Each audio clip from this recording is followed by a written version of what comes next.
Blog Talk Radio. Live from Washington, D.C., it's quintessential listening. Poetry Online Radio. QLPOR, as it's widely known, features a bevy of poets, spoken word artists, and live poetry readings with best-selling authors. Your host is Dr. Michael Anthony Ingram. Hello, everyone. I'm delighted to welcome a special guest back to the podcast. Poet, author Samuel Ring Benjamin, a.k.a. Complicated Passions, is a 2024 NAACP Image Award nominee. He is the creator of the Passions Private Collection, as well as the Darkman Blues series. He has written more than 40 books and has performed across the nation. The book for which he's been nominated for the NAACP Image Award is his latest collection, An Interview with Love, which is from the Darkman Blues series. Everyone, help me welcome Samuel Ring Benjamin, a.k.a. Complicated Passions, back to the program. Hello, Samuel. Good evening, Doctor. How you doing? I'm quite well. Glad to have you back with me. Absolutely. It's good to be here. You know, I've listened to the shows and heard other artists from around the world, and I love this show, and I think more people should be tuning in to this. I'll be sharing it as well. All right. Thank you. I'd like to ask you first, tell me about your moniker, Complicated Passions. I'd like to know more about it. Oh, interesting. In 2007, and I was thinking, you need a stage name, because I've seen all these people have stage names. So I put in the passion, and of course I couldn't have that because it was already claimed. And so I said, I need a word before that, you know. So then I typed in complicated, and then nothing came up. And then I put the passion behind it, and nothing came up. I said, that is my name.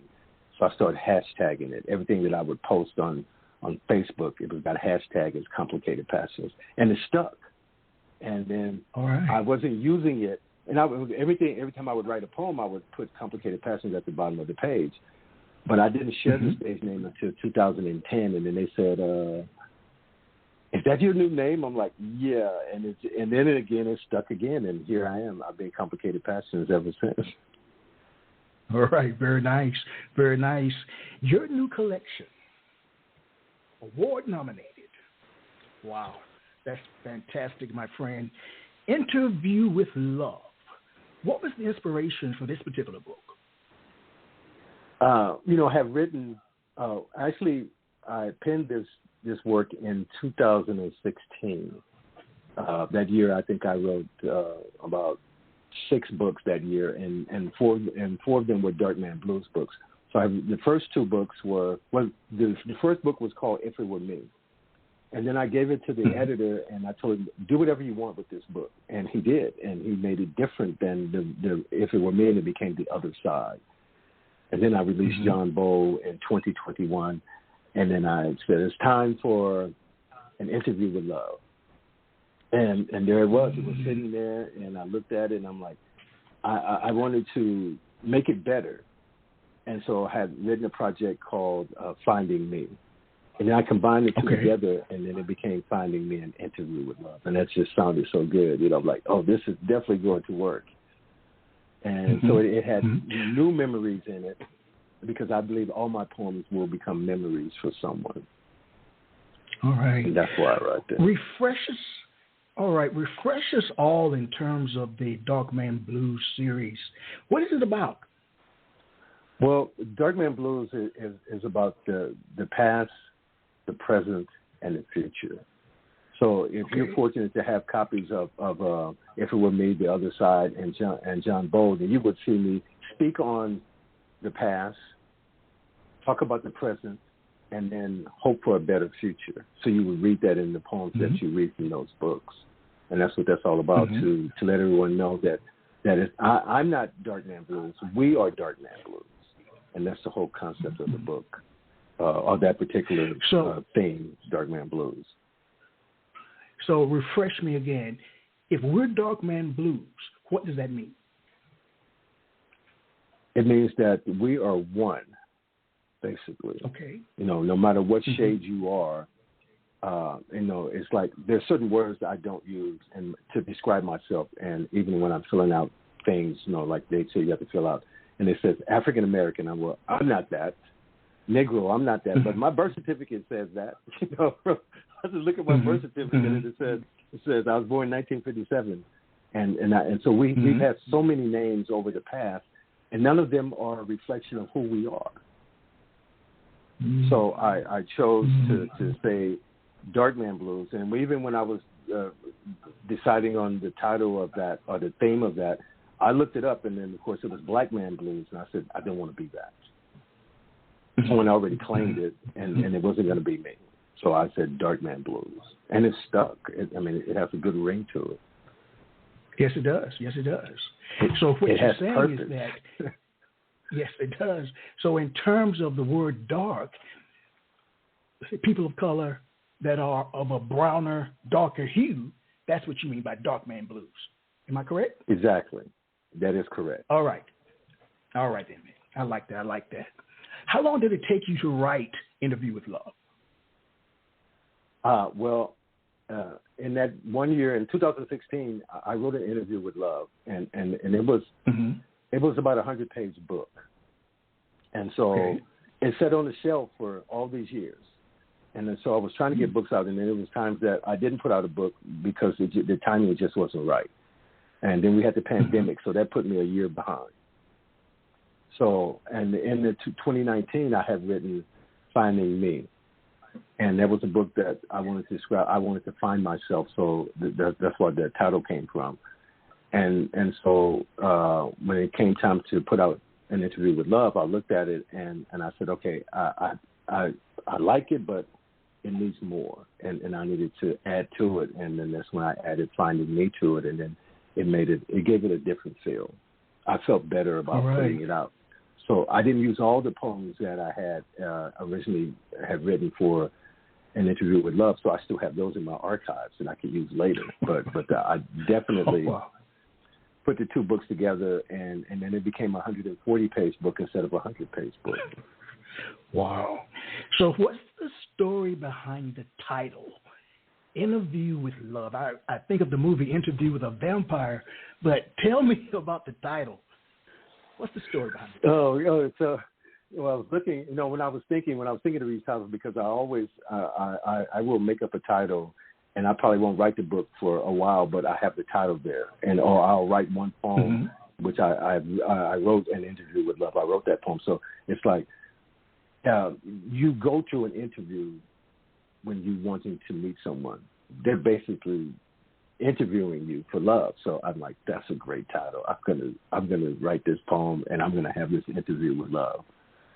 And I just stuck with that theme, and so it just that's what life is. Life is an interview, and you go through it, and you could get the job or not. It's just that simple. Yeah, that's true. That's Yeah. true. It's either or. There's no in between. Yeah. The cover of the book is quite striking. Tell us about creating the cover. Well, when I created the Dark Man Blues covers, I attempted to do this, and my editor, who also makes great book covers, his name is Eric Devon. He makes the dopest book covers. So, and he said, "Oh, you should do this," and I'm like, I can't do it. And so I asked him to do it, and he did. And then I told him that I wanted to follow the theme. I wanted all the book covers to look the same, but I could add to them. Okay. And, add different pictures to them later. So the first two covers sort of look the same. But if you, for the folks who have all four books, they can look at the covers and see how different they are as far as the font size, the way it's faded, and everything. And If It Were Me is just a basic, it just says Dark Man Blues. It doesn't have a picture. The other side is a little different than this. And then when you go to John Bowl, it has a picture behind it. But the cover's same. So I was following the theme. I looked at Star Wars and how all the Star Wars movies start out the same. Mm-hmm. All the Darkman Blues books covers are going to look like that, but they will get better and better because I will add more and more to the story. You may see a picture behind the Darkman Blues, and my name is always going to be on the top, and the subtitle is going to be at the bottom. Very nice, very nice. I'm looking at it now. Yeah. Before we move into your work, which we're all here to hear, I'd like you to share with me, what is the most valuable piece of advice you've been given about writing? To write every day. That was the most valuable point that I got, to write every day. Now, because we all flow differently. We're going to write different. No two writers are the same. And I never, if I would go to workshops and I never want to write in form because I want to have my own style. And so this is me trying to develop my own style. But to be told to write every day by someone, and this is back in 2004, they told me to write every day. And I was writing every day, and I was growing, and I had to get myself out of, because it's just the flow, like everything could sound the same. But I knew that if I kept going and challenging myself, I was going to get better, because I have this thing called the 3 W's: word choice, word placement, and word count. I stick to that, and then you're going to be pushed by your peers, and it's not going to be the first or last time that's going to happen for me, because it happens on a regular basis. And so I take that challenge, and it drives me, because they don't get to hear or read everything that I've written because I haven't put it all out yet. So they know one side of me, and they may not know the other side of me. And if they have not read the other books that I have put out, like there's a book that people can't read, but I may release it. I never released it. I printed it up and gave it away for free. It was called Imagining Freedom. That's what led me to write Darkman Blues, was Imagining Freedom. And so, which is something different, because I wasn't writing that type of poetry. I wasn't sharing my thoughts about life like that. And then it came out, that Darkman Blues just blossomed. All right. Everyone, now it's time to hear Samuel Ring Benjamin, a.k.a. Complicated Passions. She was a motion picture I wanted to star in. Not just acting. I wanted that Darkman Blues thing, loving the Queen. I wanted to hero myself in, taking chances, loving her like she wants to be. So I told her, take this like you own me. No doubt about this life, two souls becoming one if it's you setting the scale for me, asking when my love's in need, speaking R.I.P. to the love I used to be addicted to. Yes, I found myself addicted. I had to drop digits. My wanting to hear sexy, damn, I wanted to taste it. Like a drug, it had me. It was like confirmation, and in another moment, I had to have it, making those pillows scream once again. To have her taking me deep like my dreams, it's got me addicted. You see, I had thoughts of you. Them dreams got me. You in my world, late night, early mornings, takes me out. No doubt I would come when you came, hearing out-of-body echoes of, damn, please, let's do it again so I can get you satisfied. And that's 2 poems, and this is poem number 19 in the book. It is titled The King of Sorrow. I love as if it would be my last breath. Seeing the signs not wanting to give in, warnings played off, why me? Your heart is about to be broken. So many times, like in the movie scene, the lines came together, easy, I'm leaving. So cold it felt like death walked over me. I never thought I'd see the day my love fragmented into sorrow. And this next piece is called Theme. You got my pen inking. I've adjusted my flow now. hear this like you want to be a part of me. Call me temptation, yes, I'm a fiend out to get it. If this be my thing. In these lines, read my mind. You know what I mean. I'll make it happen so big they buying my books in Japan now. I got them hungry for me. Sounds like R&B. They even dubbed me the Will Downey of poetry. And to think, I'm just complicated passions, the voice behind this pen. Thank you. Right. Thank you. What is it, complicated passions, about love? I won't say that made you want to write the book, but there's something there about love that I'm going to say maybe it compelled you to write the book. What was that? What was that? Well, I want to know, man.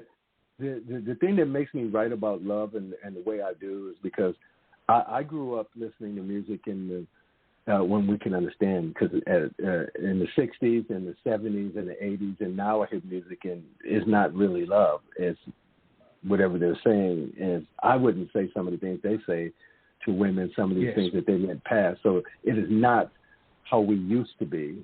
It's what the industry wants us to be. And so it's no love there. You know, some of the words that I'm like, I have a mother, I have a sister, I have a daughter. And so I would want them to hear beautiful. So that's what I do. I try to speak as beautifully as possible and not come up with, just bad lyrics, bad words, And if it's a love poem, I said, if it's not beautiful, then it can't be love. All right. I like that. So with love, for you, what goes along with that in terms of themes in the book? Well, an interview with love was I want to have this interview, but I just wanted to be every poem to be its own poem. But then when I combined the two books together, when I needed to find myself, that was another story. Yes. So I shared moments. I shared moments in that book that I was trying to find myself, like, and they would have to read it to, because I can't read all the poems in the book, so. It'd be like there are poems that describe how I miss love, how love left me, that kind of thing, and I'm still trying to find love and things like that. So just the book of love poems, I know that everyone wants to, I would say everyone on the planet wants to be in love with somebody. Yes. Yes. Yes. So when you were selecting the poems, my friend, how did you decide which poems to include? Well, a long time ago, I used to write poems and try to put them in a book, and just way too much work. That's way too much work. So now, whatever I write today, that's that poem that's on that page.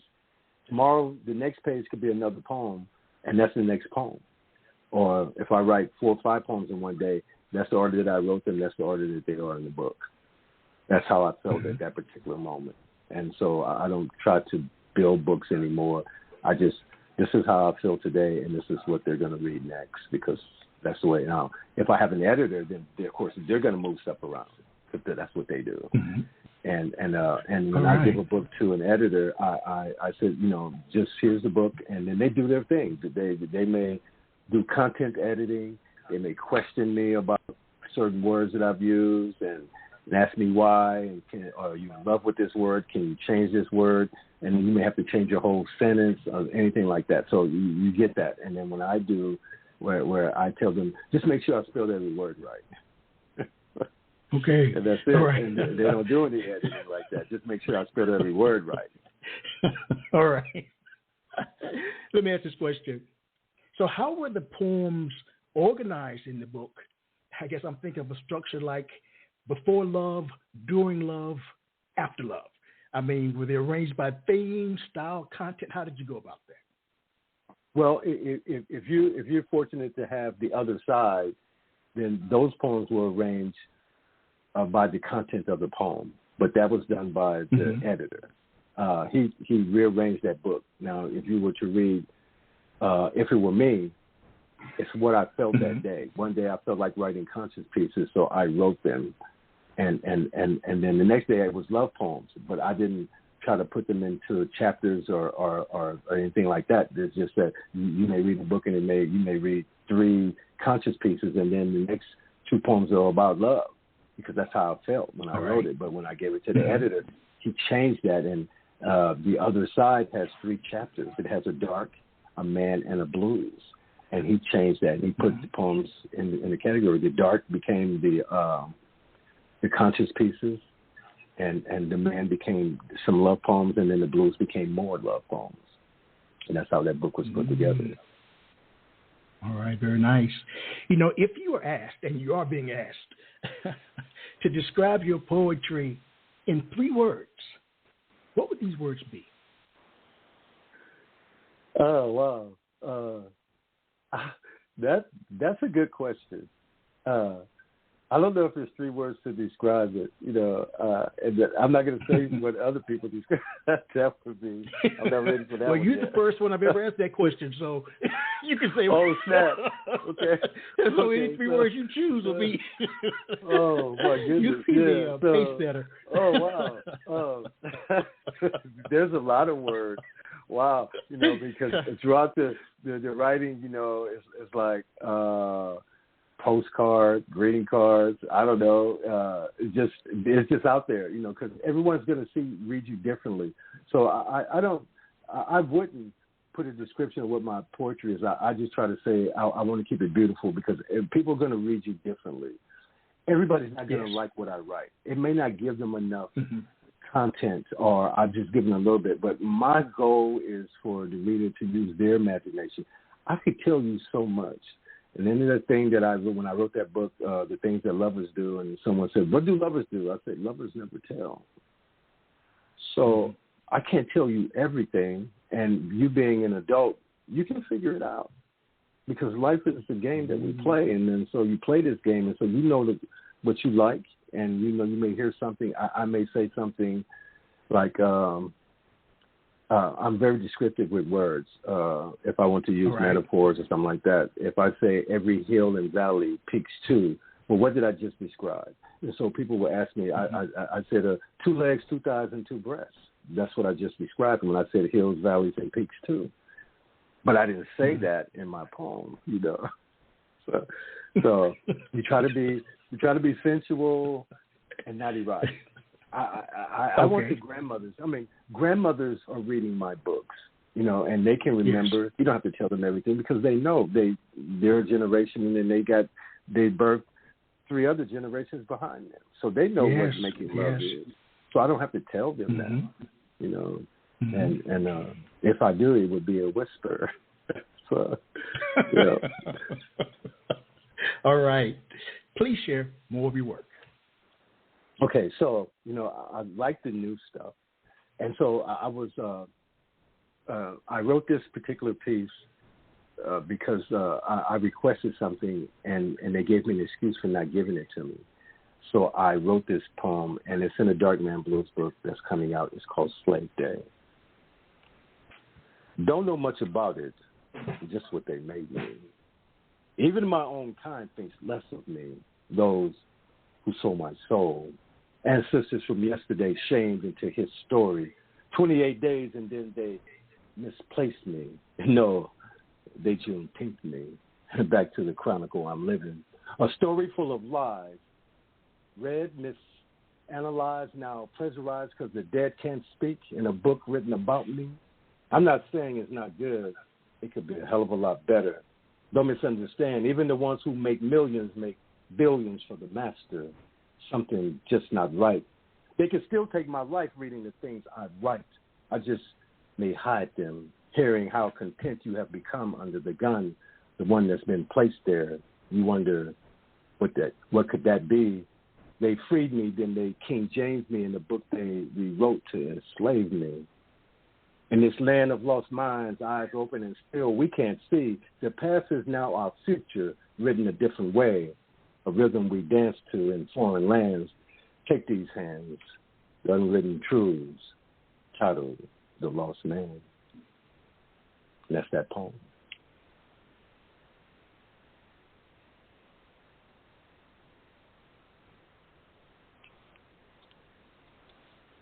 I'll read another one. This is titled Repeat Me. And it's also in the Future Dark Man Blues book. There are 8 billion holes in this celestial body. This is just one of them pouring out, speaking this truth. When they come for me, they'll be dead men walking. No longer will I be a clone of my father and his father's past, hung from trees, then stressed from the thought after civil rights gave them the right to kill me differently. To be shot dead in these streets live on TV, seeing the world still blind to their unwritten history. 65 masked into 65, 100 years of nothing, just say, can you see? And you wonder why this must end. Taken from the motherland like a catalog on display in a picnic. This Negro black, let's call him African American now. Shackle him with a new name, please. None of those are me. 400 years of lost identity, the pain of my freedom, all crimes laid down point at me. After you send gunshots, drugs into my hood telling me I own these streets until you take them from me. Target be the game played. Another one of me dead, brainwashed in a soup called nonsense. I got you. Them rules on paper, all lies. Now who's the victim in a world of changing times?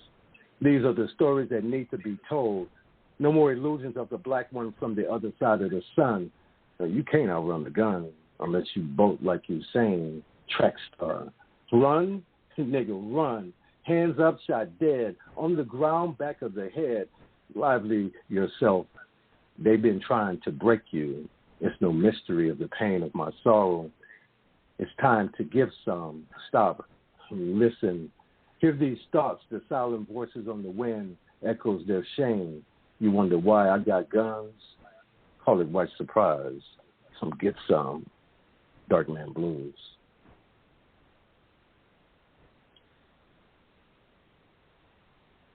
And that's that poem.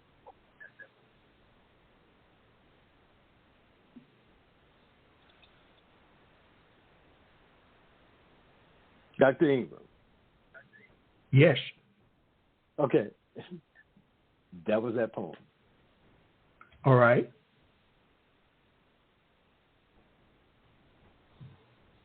That that was the entire set? Yeah, I mean, I can share one more from that particular. Because that, I'll share one more. I was waiting for some more. I was sitting with another poem. Waiting.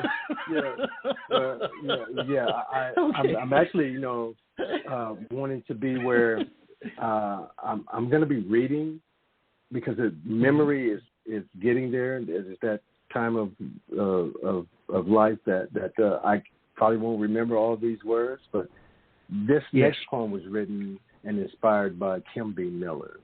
Wow, that's nice. She wrote a poem, and then I love the name. Her poem was called Miranda, but it wasn't the Miranda that I'm going to share right now. So here it is. Miranda. I know him and sometimes her. It reads, stop them with bullets. And that part is never read. In the small print it says, the black ones.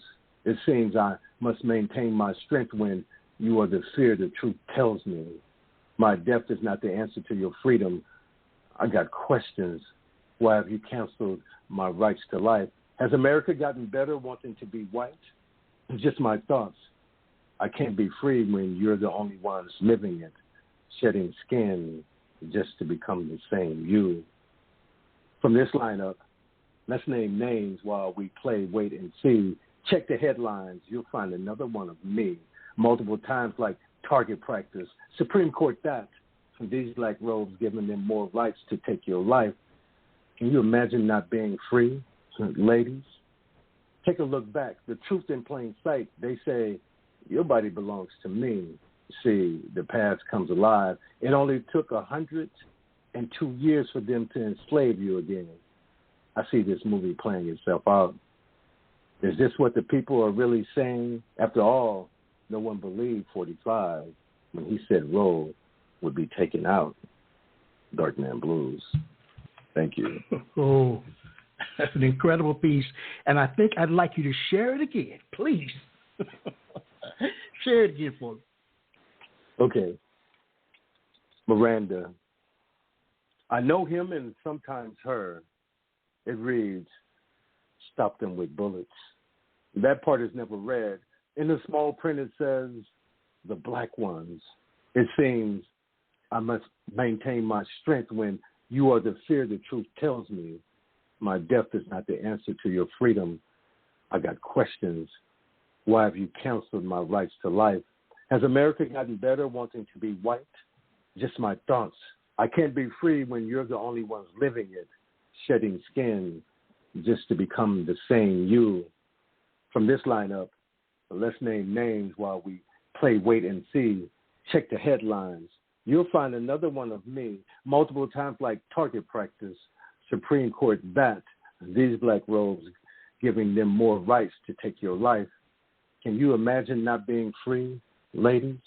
Take a look back. The truth in plain sight. They say your body belongs to me. See, the past comes alive. It only took 102 years for them to enslave you again. I see this movie playing itself out. Is this what the people are really saying? After all, no one believed 45 when he said Roe would be taken out. And that's that poem. All right. Oh, now that's fantastic. We have a caller. I'd like to bring this person on if that's okay. Is that okay? Okay. That's fine. Yeah. Area code 571-406. You're on the air with Samuel. Good evening. Good evening. Good evening. How are you? Hello. I'm great. How are you both? We're fantastic. And who might you be? I'm Kim B. Miller. Speak of the truth.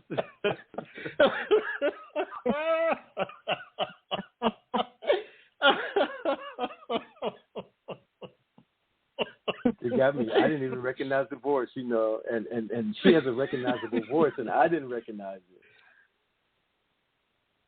Samuel Kim B. Miller.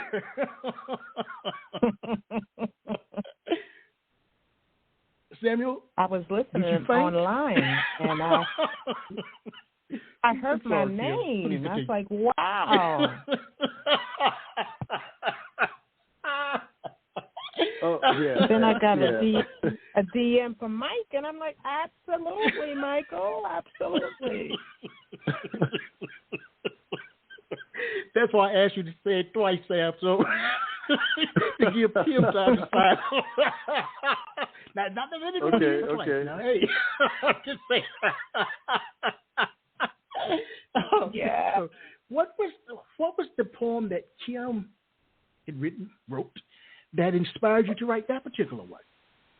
Her poem was, I don't remember if it had a title. I saw it on a post, and it mentioned Miranda. I think that she could have been speaking of someone named Miranda, and I'm like, I know him and her, so I wrote that, and then it just stuck. You know, I thought of Miranda rights, and Kim was speaking of something else, but it inspired me to write that poem.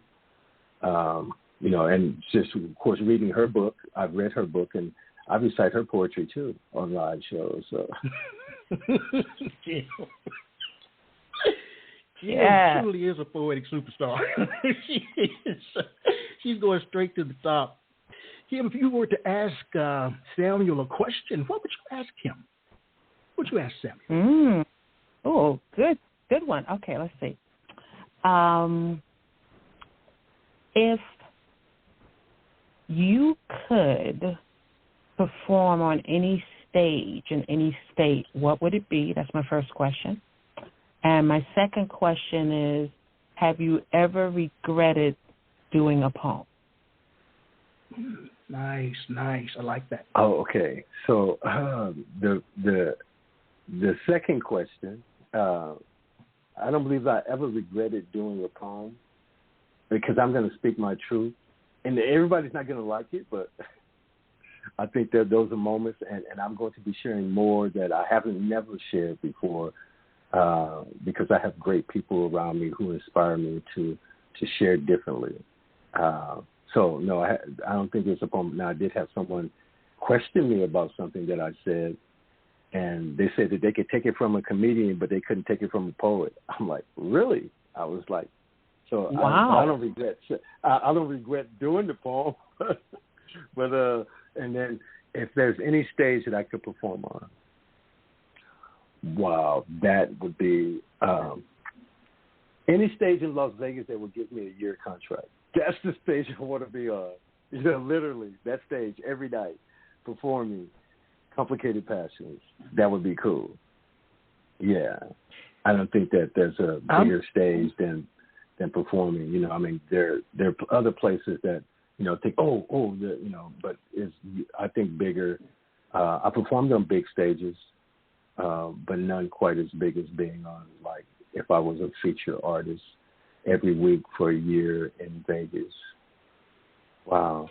Now, do either one of you hear the static? Yes.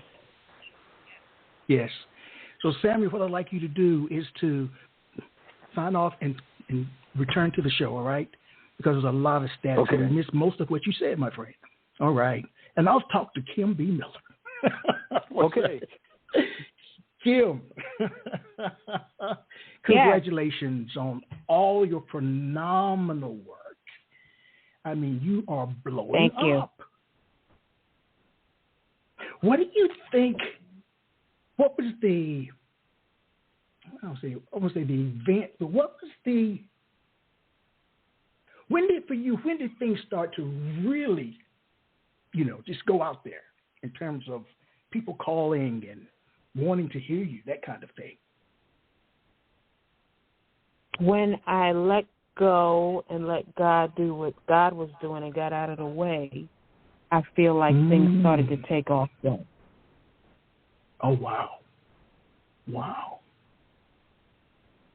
Did he give you a visible sign, or was it just more of an innate feeling that, hey, I'm out of my own way now? Definitely an innate feeling. It was a wake-up call, not literally, obviously, but it was a wake-up call. Kind of, I was getting the impression that I was doing too much for the wrong reasons. I see. I understand. Well, congratulations. I think Samuel is back with us. Hold on. Yay! Samuel, are you back? Yes, I am. Am my line clear now? Yes. It's a lot better. Yes. Okay. Yes, it is. It is. Now, you were sharing, you were answering Kim's question, and I can't remember her question now. But what did you say, Kim? I do, because okay. Because, sound like you in the third grade. I do. I know, Mr. Eagle.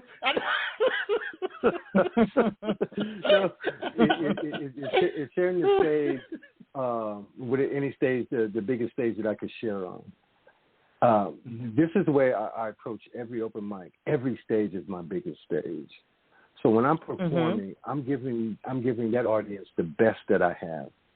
If it's one person or 100 people or 1,000, they're going to get the best that I am. So that's the stage that I want to be on. Where I give my best every time that I perform. I'm not going to play with you. I'm gonna come with it. So those are the bigger stages. And I've been on some big stages, and performed, and none bigger than the ones that are waiting for me. So absolutely, that's a nice answer. Yes, a nice answer. Love that. And her other question. Please respond to that one again. Okay, so regretting something, I like to play with the audience. And I have audience participation. So one time I was in Dallas last year, and there was a couple sitting right there in front of me. So I said to them, I told the guy I was going to be his conscience. I love to say that. And so I did the poem where I said, I love your hair and the way you wear it. And he didn't like it, that I was saying it to his wife, so he approached me with that. I'm like, Wow, that was the first time that ever happened in all the 15 years that I've been performing live. First time. Wow.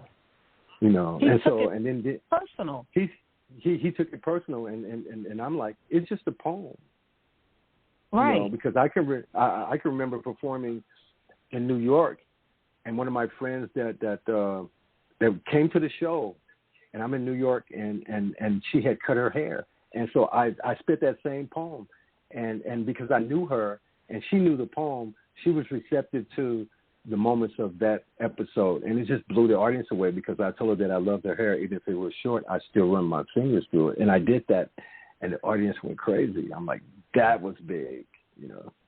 Right. So I have moments like that, and then so just to play with the audience, you know. So, and I've done virtual shows, I've done live shows, and of course, to perform in front of different audiences than I do across the country. Not just open mics. I like private parties are great. They're the best.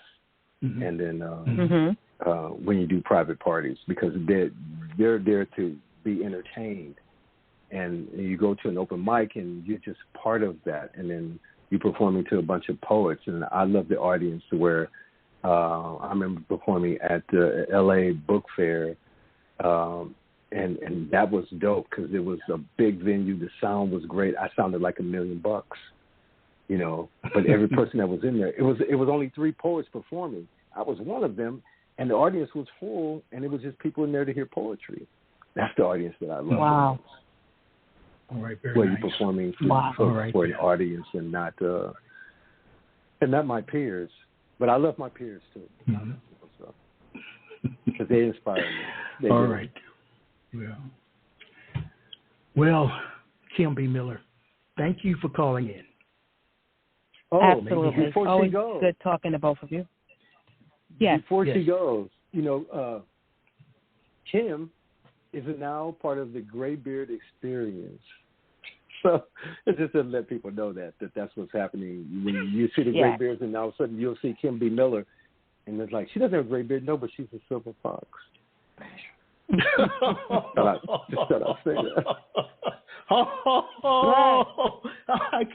can't wait to have all of you on my show. That's gonna be phenomenal. I love it. I'm just waiting, you know, at those moments. I mean, it may happen.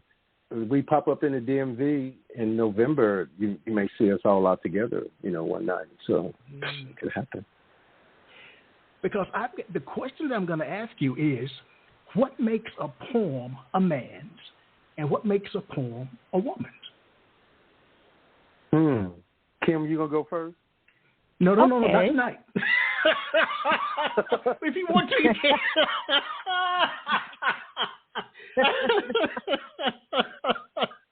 I don't want us to hijack your show. Complicated.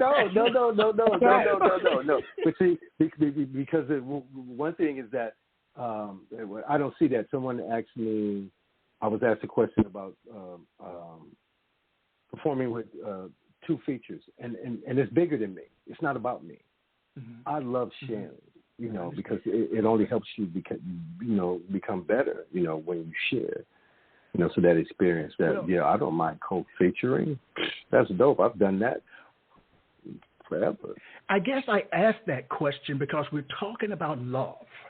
And I just wanted to know if when you write a poem about love, how is a poem that a man writes different, and I know the general kinds of things, different from a poem that a woman would write about love? And what would be the connector between the two parties? That's what I want to know. That's where I have an inquiring mind. Okay. So giving and receiving, because you want to. Everyone wants to receive love, but you got to give it too in order to get it returned to you. It can't be a one-sided coin, you know. So when I'm right, yes, I speak of my desire, but I also speak of the beauty that I'm desiring. And that's why I try to keep my poems beautiful. All right. Yep. All right. That's beautiful. Kim, that was fantastic. What are your thoughts? I think people a lot of times, first of all, people need to know that poets write from different perspectives. We don't just write from our own. Yes. So if you see one of our poems or our books, please don't assume that's us. Stop it. Okay? Mm-hmm. It could be, it could not be. So when it comes to love is personal. And people are always going to put their personal touch on it unless they're writing from a different perspective. As far as a woman, some women will write what they're looking for. Some women will write what they never got. Some women will write what they want. And some will combine all of that. I don't think there's a wrong way to write it. I think as long as you are keeping real with your truth is always enough. And if it touches someone who it was meant to touch, you've done your job. Mm-hmm. Mm-hmm. So then, so the common point then, the commonality is love itself. Yes. Yeah, well, yeah, and then when you write something, you want the reader to believe it could be them. Anything that I write, I want them to believe this could be me, you know. And I even tell the audience, I'm like, this could be you, because I can't read all these poems, but you can read these poems to somebody else, and they might like it. You know? Yeah. Wow. Absolutely. So, absolutely. Well, this is a fascinating conversation that we'll need to continue in 2024. So, Kim, I'm going to let you go. All right. Take Thank care, you, gentlemen. Thank you. Thank you. All right. Take care. All right. Bye-bye. All right. Samuel, let's take a brief break and we'll be right back, okay? All right.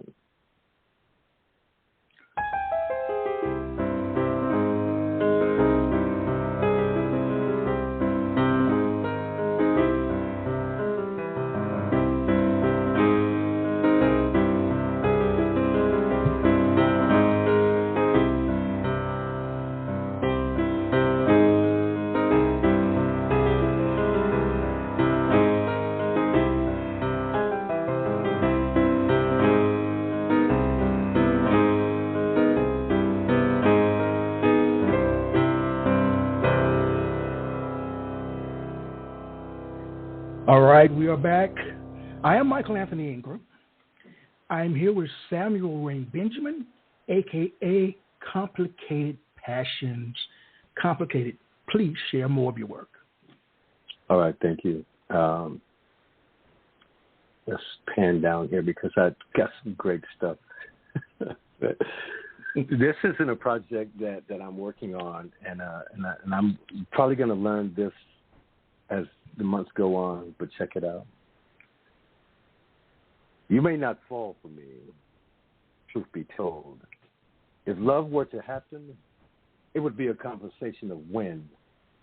I could think of 1,000 words to say if I could think at all, as seconds become minutes, seeing my emotions trickle down like the sands of time. Not even a rewind would help me.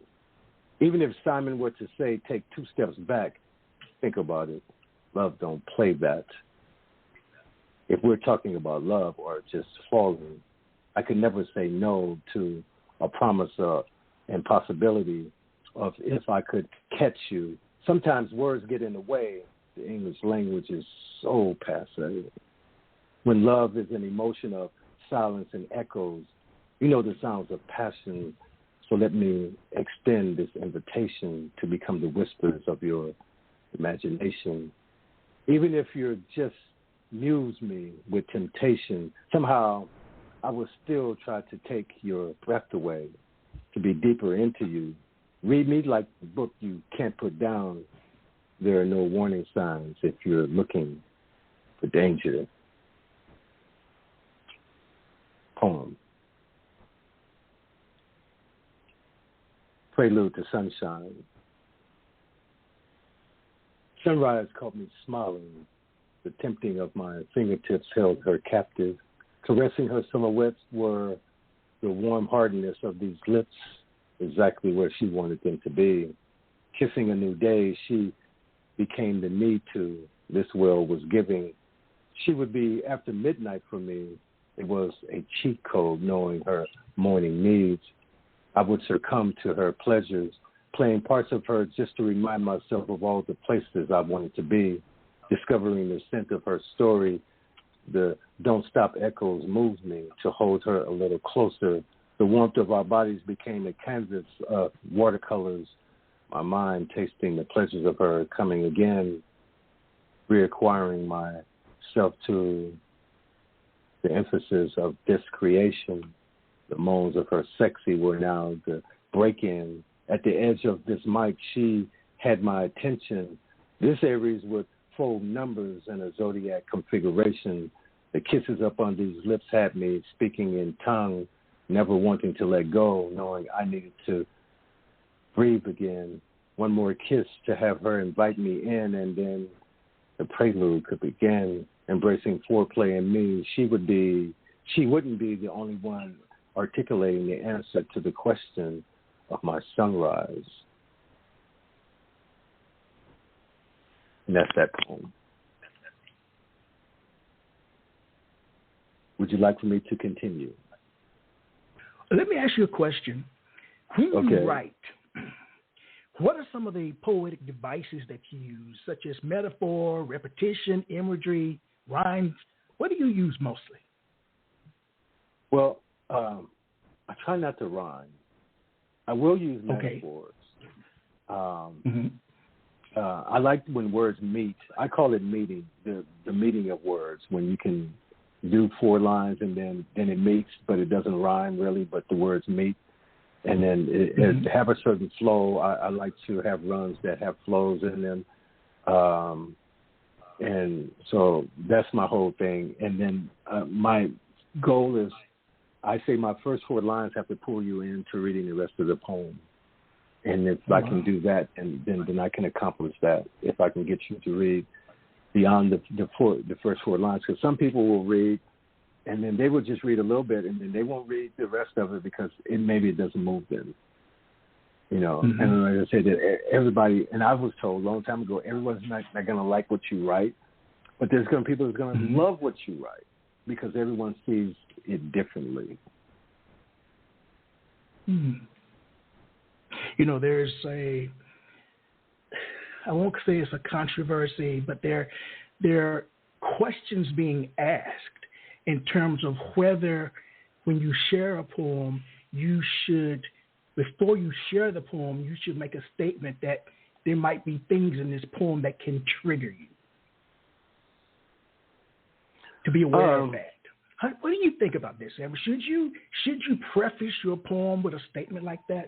I was reading about it last night, to be quite honest, and you're the first person that I could ask.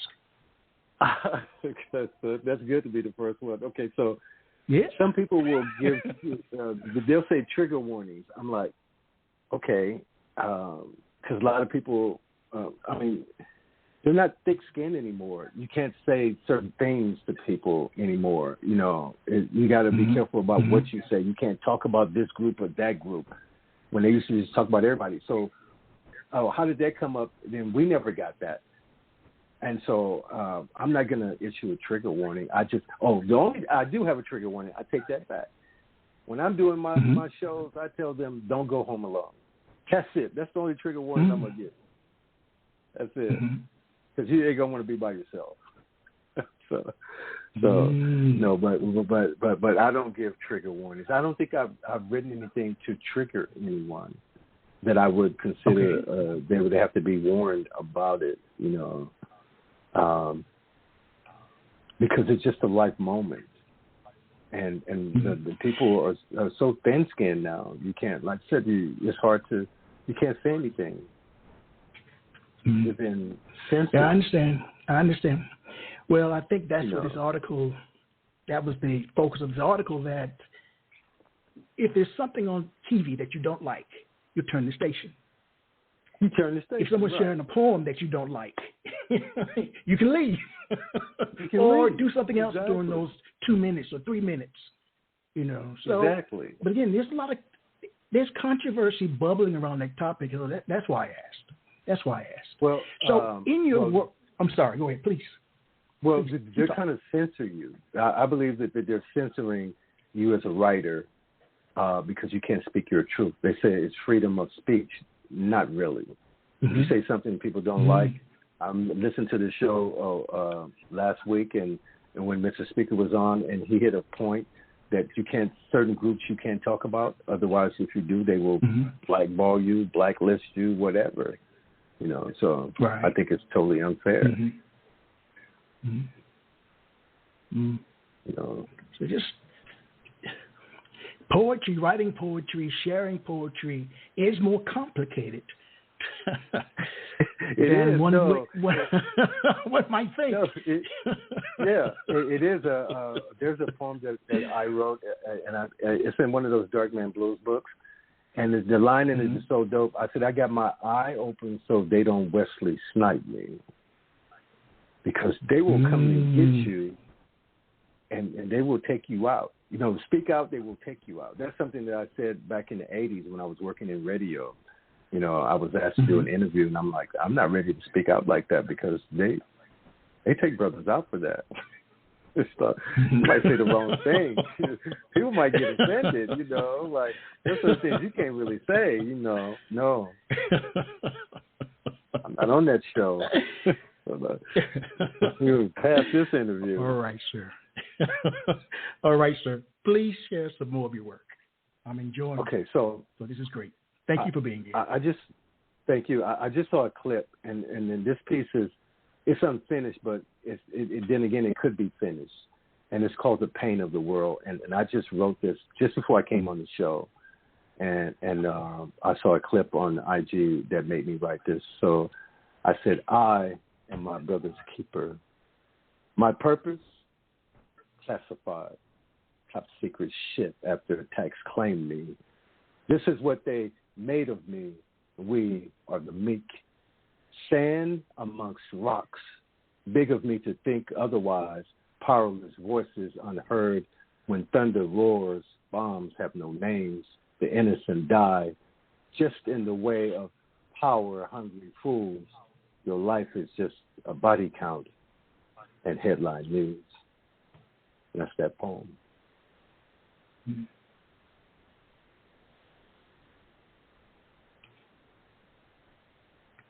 you like for me to share another poem? Yes, please. Okay. Please. I see life ever changing. It has and forever will be a mystery. Generations gone now unspoken. A past they won't talk about. They call it woke. A misinterpretation of the truth. His truth is where the lies have become a talking point of, let's make it something else. History will show you they have always taken from others, only to claim it as their own. Your body, your soul, this land. Remember who you are and who you became. Free man to slave on paper, it still reads the same. Never will you be they have used your words.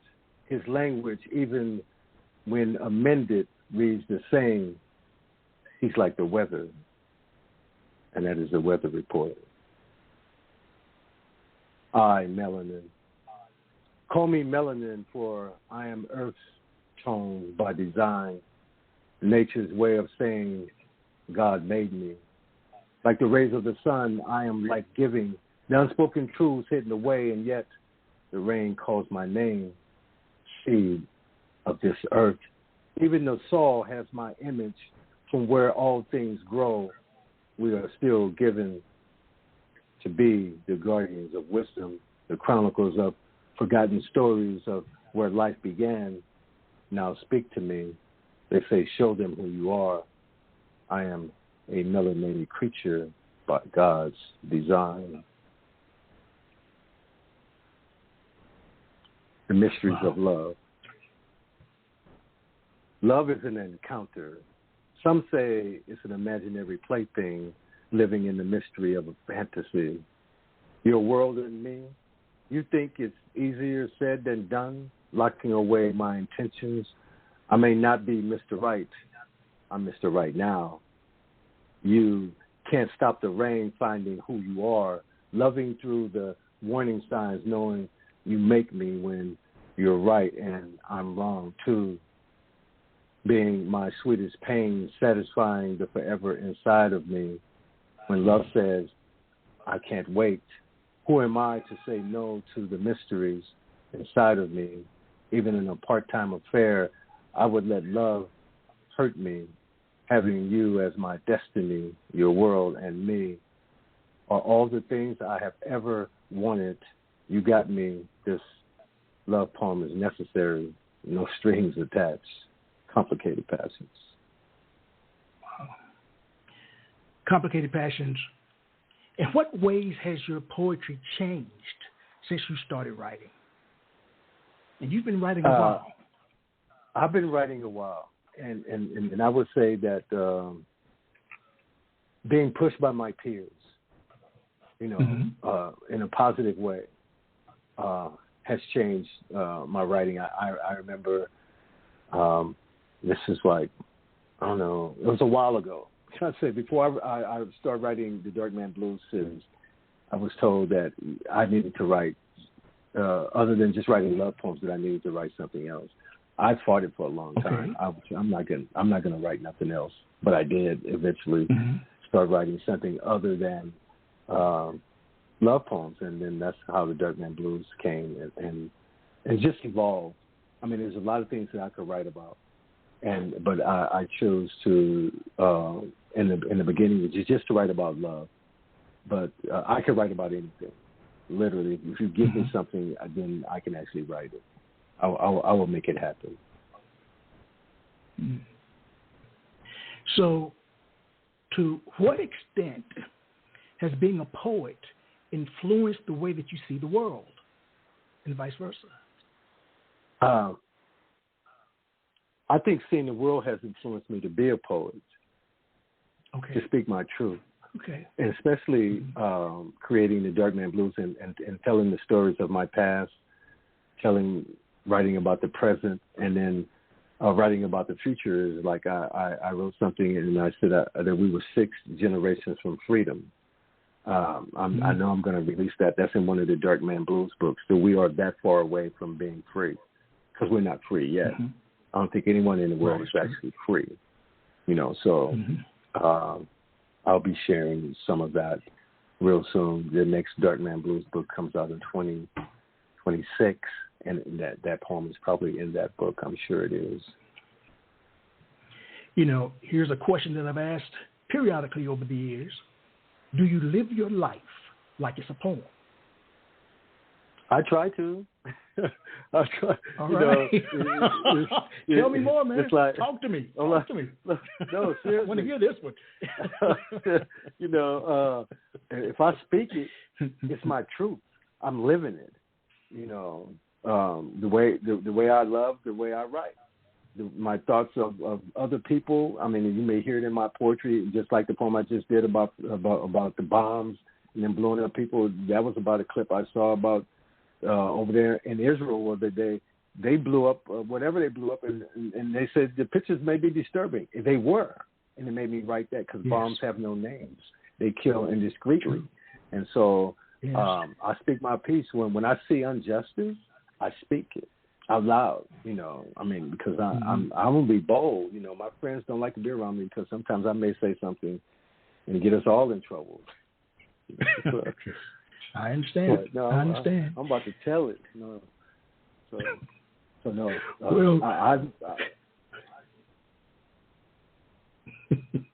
Well, before we move into the final segment of the program, and it's a mini poetry concert, I'd like to ask you, in terms of interview with love, who's your target audience?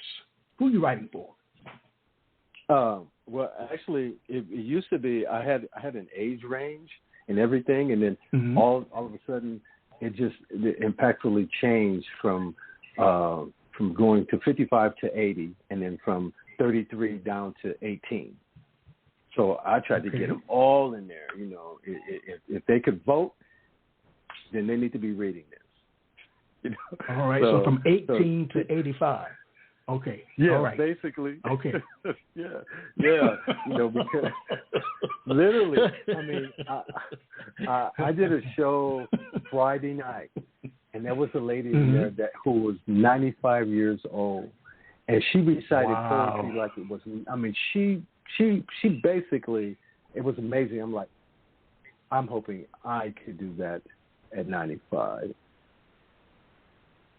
This lady was phenomenal, and she didn't miss a beat, you know. So, but then my audience being a certain age, when I wrote "Love in the Conversation," I was reciting to an elderly lady, and she was the first one to hear all those poems, and she loved them.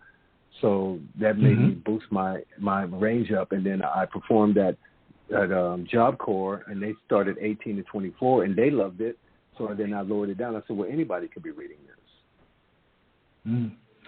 So from 18 to right outside the pearly gates, you want people to hear your poetry and write your books. If you're breathing, then you can remember. You can remember. That's the beautiful thing about it. You know, you can definitely get into that. Yeah. All right, then. We've reached the final part of the program, which I view as being a mini poetry concert. This is an opportunity for you, Samuel Rain Benjamin, a.k.a. Complicated Passions, to share 3-4 of your poems back to back, no interruptions from me. You're on the stage. All right, thank you. It was a moment of anticipation, at least. I thought it would be. She was that second of temptation that stopped me. I could see her into it. Seems to have captured her imagination. She didn't blink an eye when I said hello. She just kept on reading as if I were not there. I wanted her attention. I could see the title of the book.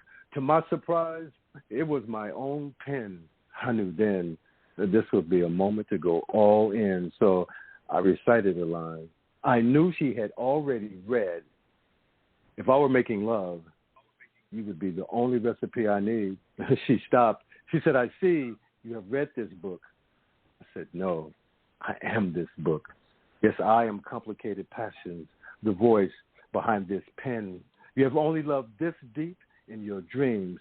Now imagine these whispers coming to the moments you come to hear me passionately saying, I'm not done. I seek to find your love's end. I so want to, over and over. So tell me, how do you love me after you make love to me? You see, sometimes you make me want to scream, so you'll need to hold on. The passion's on fire. My love like high on you. I just can't get enough of that drug of a kiss. I could just imagine the caress I would miss. It called out to me, I want you. I tried to say no. She, again. At that moment, I wanted all in. The speed of love had me. I had no choice. She held on for the life of me, took off my safety belt. What was I to do? She took me for a ride. She said, I got you. I was fantasy on high when she was through. You see, I was moved by desire. Like once the desert was the sea, you set flame to fire when you expressed your wanting to be with me. I was tempted to love again. I would hunger the pleasures of your company. You see, I need you. Like a watch keeps time, like a ball needs a bat. Damn, girl, I want to hit that. I want to caress you like chocolate on cake. Now tell me, can you imagine that? Let me trace you like a private eye to uncover the beautiful things you want to do. Let me be that passionate surrender you come to when you want to share your heart with a love that's true, with someone who will understand when a woman needs a man like you do. She said, hold up, complicated. You can't be true. She says, nobody loves like you say you do. She told me I talked a good game, so she packaged me up, categorized me as if I were a plaything, like she could get me off of a rack. I don't know where she's been shopping at. Maybe she's never had a love who's had her back, so I let her vent.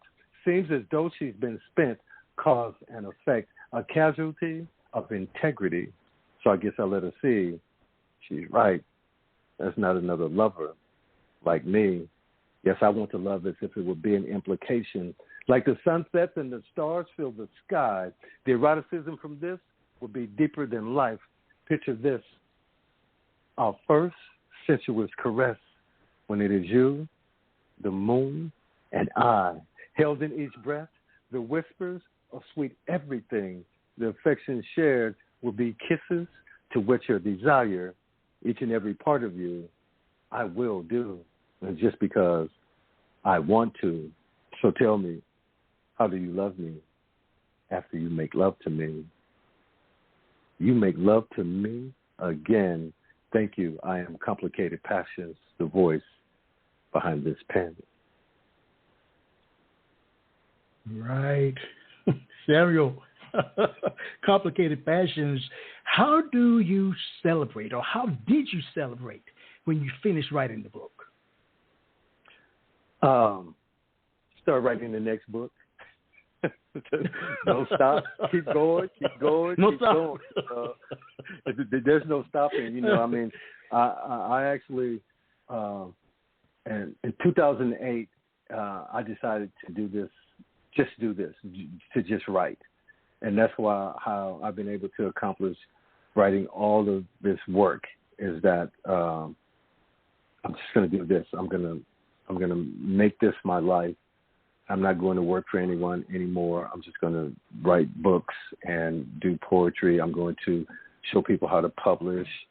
I'm going to do that, and it works. You know, I'm not homeless yet, so I think it's still working. Yes. So nice. That's what I've been doing. You know, and so but that writing.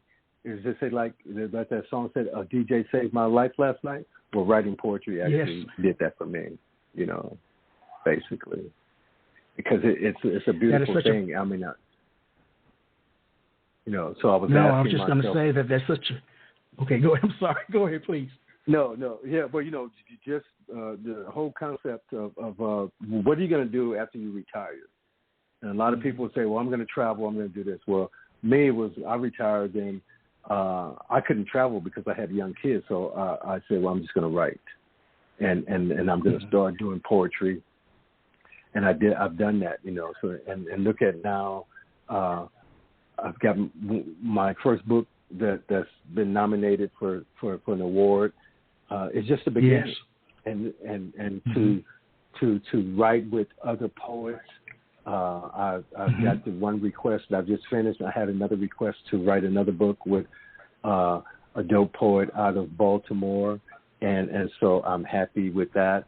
And so I'm writing. So these projects, as they start to come out, then people will get a different look at who I am as a writer, you know, because this opportunity with this new book that I'm writing is going to push me to levels that I haven't conquered yet.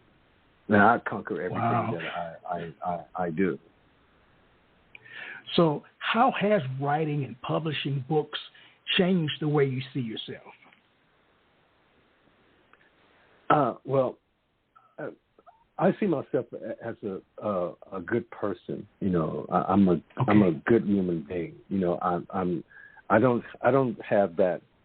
I just say that I'm not going to say that old thing. They say, "Oh, I'm colorblind." No, because I don't see myself as a color, so I don't have to put myself in that category. If you're breathing, you're a person. If you walk by me on the street, I don't care who you are, I'm going to greet you. So that's the person that I am. I'm a person who will let you blow your own opportunity because it's not going to be me, you know. So I grew up that way, and I just see people as people, and the only difference between you and myself is that it's our blood type. That's the only difference, you know.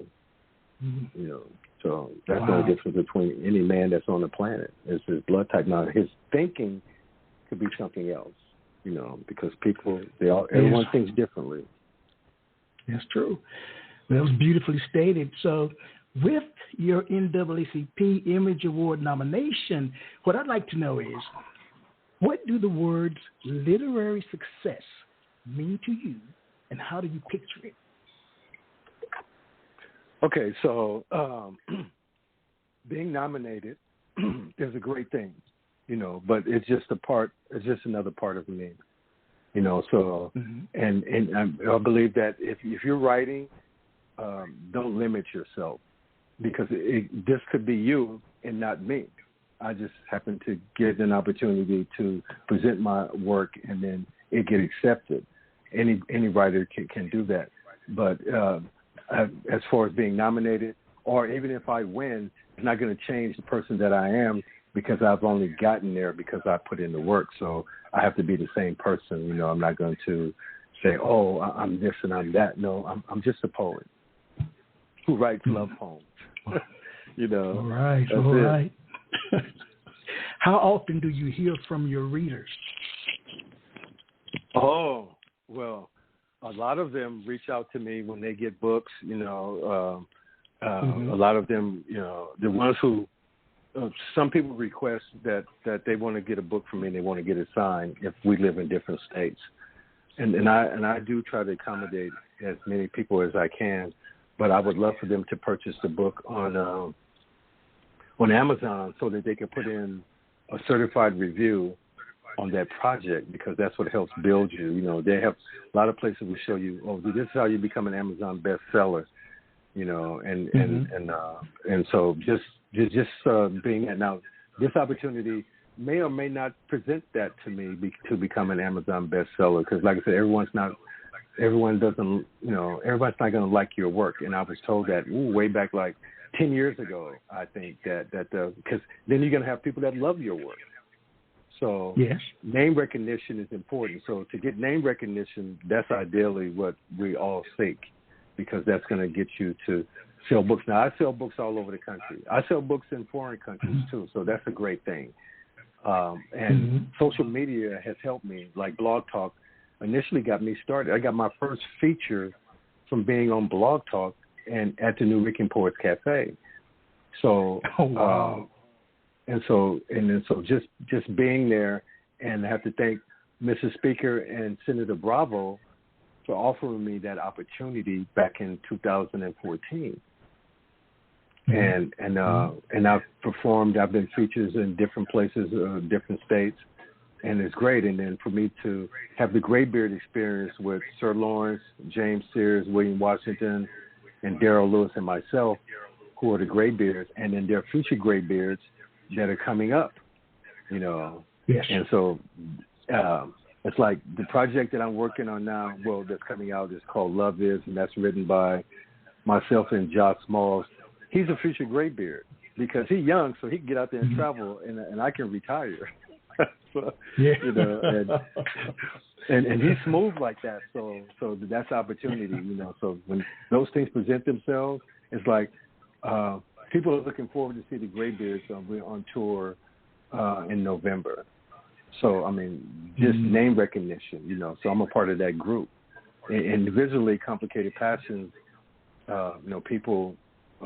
They see me, they know me, and I don't do a lot of open mics as I did before because I'm doing all these other things, which is amazing. And being on shows like this right here is essential for anybody to get that.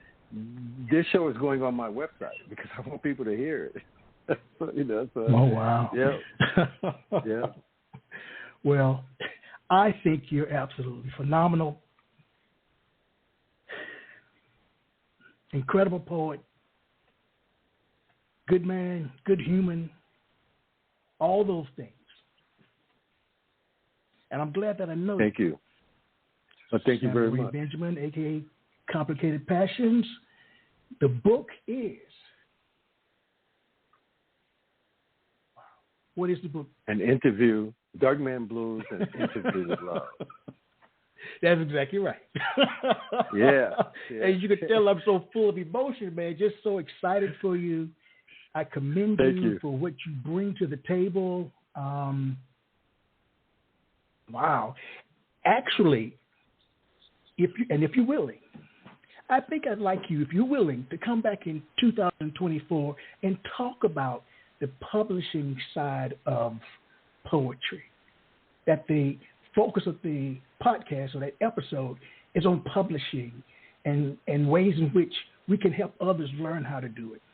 So how do you feel about that? Oh, Absolutely. I would love to do that because it's something I was doing before I even published my first book. I was showing people how to self-publish, and it's all about, you see a lot of that going on. So I have a lot of stories and a lot of truth, and to some of the people that I've worked with who have self-published and learned how to do it, on their own without, and they say, and they tell us that, the only way you're gonna publish a book is you're gonna get self-published. That's why I started the publishing company, because I wanted to actually change that, and I wish I had the backing where I could pay people to publish their book and really pay them. Of course, you're not gonna get the Obama contract, but you should still try to get paid, and then have these people out there doing their thing, But that's name recognition, So. Yes. I've published a lot of books in the Dark Man Blues, and I appreciate everyone who has bought a copy of any of my books. It's most appreciative, because it's hard to sell a book out there, but no one knows. Yes, it is. Yes, it is. And so I envy the intestinal fortitude that you have to get out there and do it. You're my role model, man. You're my role model. It is definitely a journey, and then so it's like, when I tell people, if your first book don't pop, it's like I had that thing where I wanted my first book to pop like Lauryn Hill. She said my first CD blunted. I wanted my book to blunt too. It didn't happen, but it didn't stop me from writing. You just keep writing. One day, someone's going to feel you for who you are, and then they're going to say, wow, that's dope. It's like I was in the DMV, I think it was last year. Yeah, and one of my young friends that I knew from the West Coast, he now lives in the DMV, and he posted, he says, he was with Complicated Passions, a legend out of Long Beach. I'm like, I am not a legend yet, but I would love to be one.